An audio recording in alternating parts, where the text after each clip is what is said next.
Merci d'être sur la télévision. Labari poursuivra le journal de ce jour, jeudi 28 mars 2024. Mesdames, Messieurs, bonsoir, bonne rupture et bienvenue à tous. Ce jeudi 28 mars 2024, l'État du Niger, à travers le ministère du Pétrole et celui de l'Enseignement supérieur de la Recherche et de l'Innovation technologique, a signé un accord de partenariat avec la société WAPCO Niger pour former des étudiants nigériens dans le secteur du pétrole. C'était à l'hôtel Radisson Blu de Niamey en présence des cadres du ministère, ceux du WAPCO et de plusieurs autres invités. Précision avec Aboubakar Ibrahim et Sadou Doumi. Ainsi, à travers ces signatures entre le ministère nigérien du pétrole, celui de l'enseignement supérieur et la WAPCO Niger, la West African Company s'engage à accorder des opportunités d'études à 15 étudiants nigériens dans le domaine du pétrole. Initié par la WAPCO dans le cadre du programme de formation des talents dénommé Belt and Road, autrement dit ceinture et route, ces programmes visent à doter l'État du Niger des compétences requises dans le secteur. Due to the importance of development of localization talents, WAPCO plans to send a group of Nigerian students to study for bachelor's and master's degree in Chinese universities. En raison de l'importance du développement des talents localisés, WAPCO Niger prévoit d'envoyer un groupe d'étudiants nigériens étudiant en licence et master dans les universités chinoises. Après la recherche préliminaire et l'analyse de la demande, il a mis en place une intention de coopération avec l'Université du pétrole du sud-ouest de la Chine et sélectionnera le premier groupe de 15 étudiants qualifiés parmi les jeunes étudiants de tout le pays du Niger pour se rendre à l'Université du pétrole du sud-ouest pour une étude approfondie, dira le directeur général de WAPCO Niger.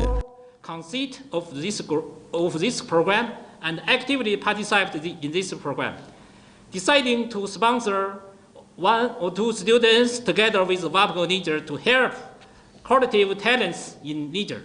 Dans le discours prononcé pour la circonstance, le ministre nigérien de l'enseignement supérieur, le professeur Mamadou Seydou, a indiqué que cela répond justement à la nouvelle ligne entamée par l'État du Niger dans le secteur du pétrole. En rappel, le chef de l'État a pris l'engagement d'améliorer la qualité de l'enseignement à tous les niveaux, que cela soit dans le domaine de l'enseignement supérieur, de la recherche et de l'innovation ou dans celui de l'enseignement supérieur professionnel du secteur pétrolier en amont et en aval. C'est en effet tout à la fois pour la société WAPCO Niger un levier majeur de compétitivité et de transformation en vue de promouvoir le contenu local et dans l'optique du transfert de technologies dans son champ d'intervention au Niger. Notons bien qu'une entreprise qui forme ses employés ou ses salariés est une entreprise qui s'adapte et qui se développe. D'autre part, pour les étudiants sélectionnés, l'opportunité leur est donnée de développer et d'adapter leurs compétences pour garantir leur employabilité et faciliter leur mobilité également. Le gouvernement du Niger, à travers le ministère de l'Enseignement supérieur, de la Recherche et de l'Innovation technologique, a créé très récemment une école nationale de pétrole et de gaz à l'université André Salifou de Zender, qui est un établissement universitaire d'enseignement technique, scientifique et professionnel rattaché donc à cette université, comme je l'ai dit, afin de répondre aux besoins de formation de la filière pétrole au Niger. À retenir enfin qu'à travers ce programme offert par la WAPCO Niger, l'État du Niger peut alors saisir l'occasion pour susciter de l'intérêt autour du secteur à l'effet de pouvoir éventuellement avoir une maîtrise effective du domaine. Depuis quelques jours, la chaleur devient de plus en plus insupportable. Il fait très chaud à Niamey et dans les autres régions du Niger. Une situation qui va encore persister selon les explications du service de la météorologie nationale.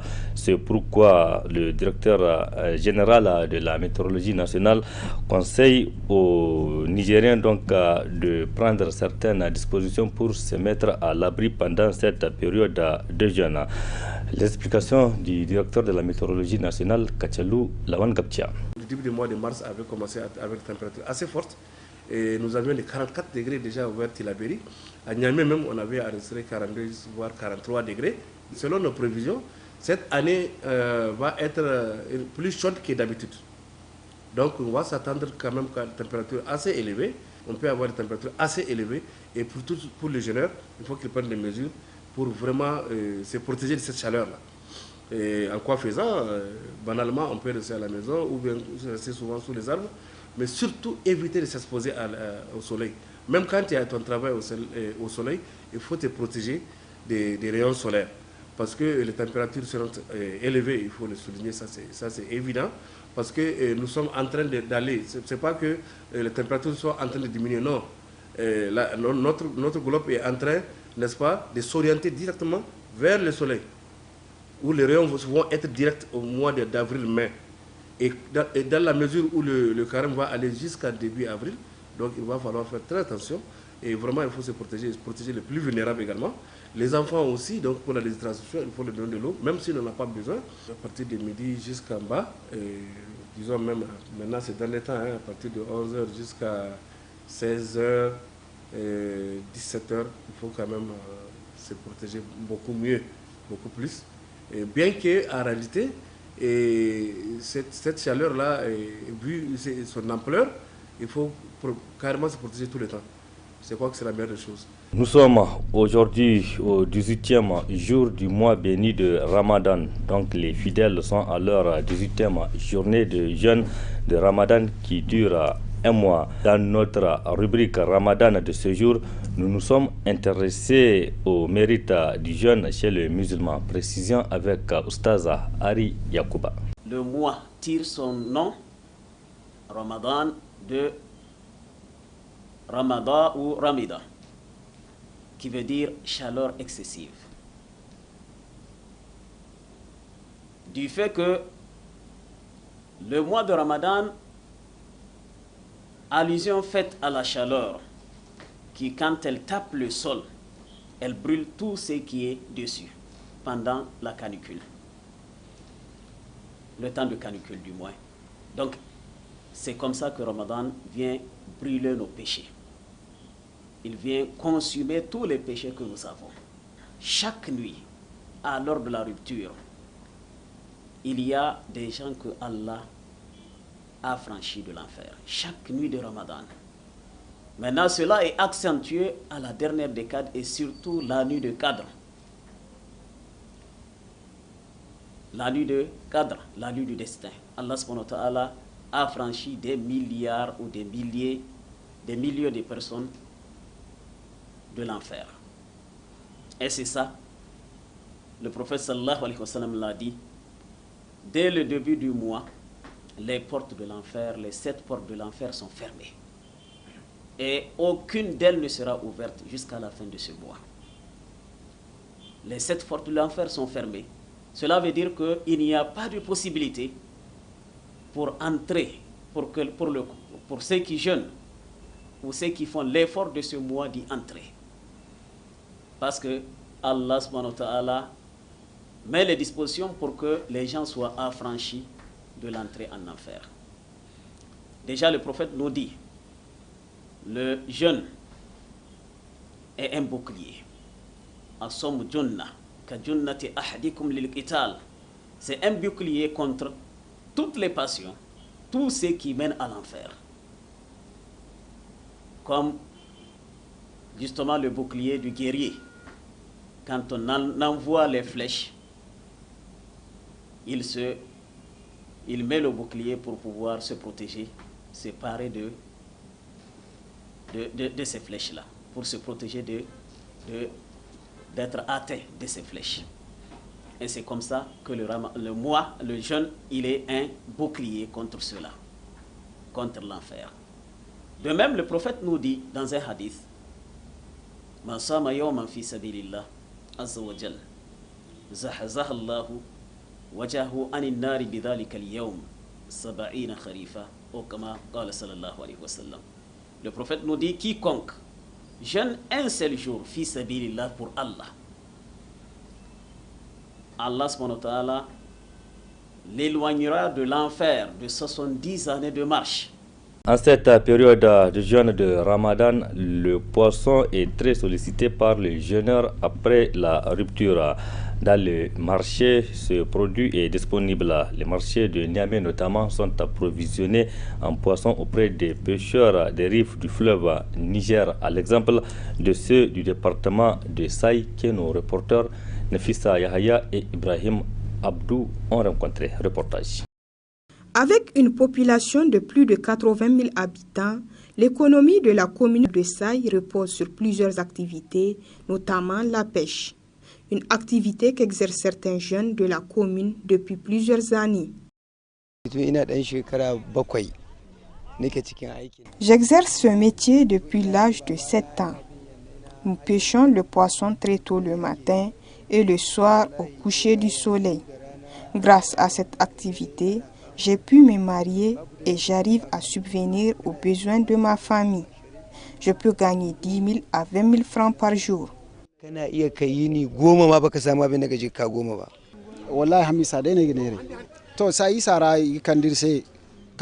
Je vends du poisson que j'achète avec les pêcheurs.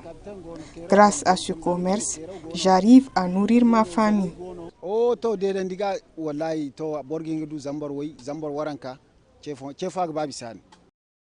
Le commerce du poisson permet aux jeunes de Saï de subvenir à leurs besoins malgré quelques difficultés. C'est pourquoi ils lancent cet appel.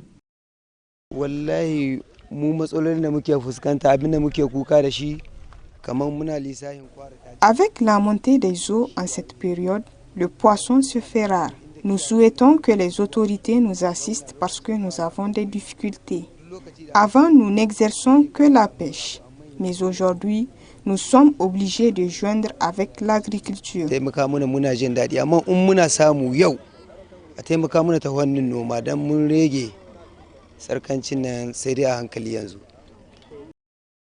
Située au sud-ouest du Niger et en bordure du fleuve Niger, l'économie de la commune de Saï, en plus de la pêche, repose sur l'agriculture, l'élevage et les petits commerces.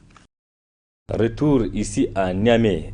Et c'est pour parler des activités qui se développent, des activités notamment économiques qui se développent au niveau de certains grands carrefours de la capitale. Ils sont nombreux ces jeunes qui vendent plusieurs articles au feu optique. Des activités très rentables pour ces jeunes qui passent toute la journée à faufiler entre les véhicules pour présenter leurs produits aux usagers avec tous les risques qu'ils encourent. Le reportage est signé par notre stagiaire Roman Alfazazi et Abokar Soleil. Au Niger, les feux optiques sont souvent un lieu de convergence pour les activités économiques.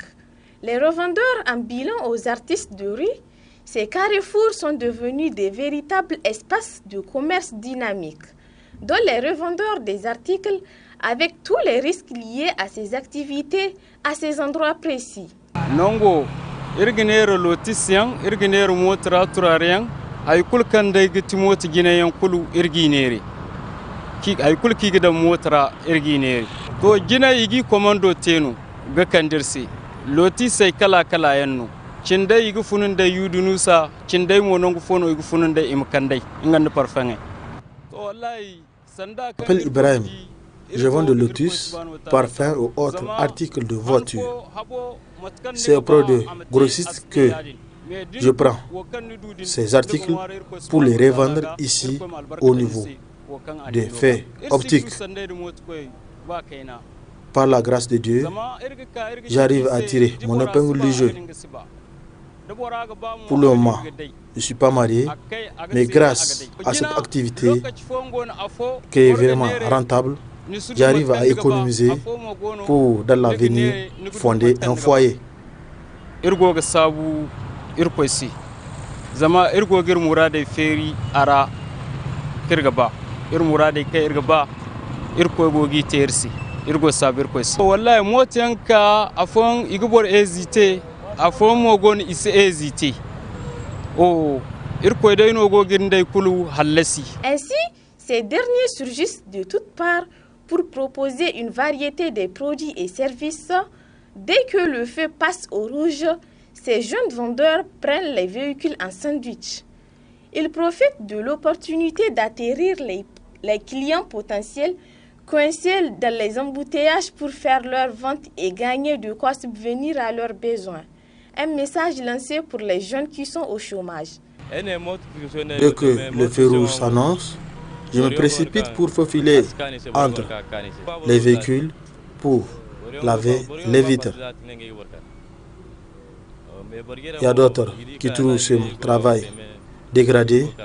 Par contre, moi, ça va, car ça me permet de lutter contre la longévité. J'invite les autres jeunes qui ne font rien de venir pratiquer ce genre d'activité. Les feux optiques de Niamey sont bien plus qu'un simple système de régulation du trafic routier. Ils sont devenus le théâtre de multiples activités économiques. Ces feux sont ainsi devenus des lieux de rencontre et d'échange, contribuant et aussi à l'animation économique de la ville de Niamey. Point final de cette édition. Merci à vous de l'avoir suivi. Restez en compagnie du programme de la télévision La Bari. Excellente nuit à toutes et à tous. Au revoir.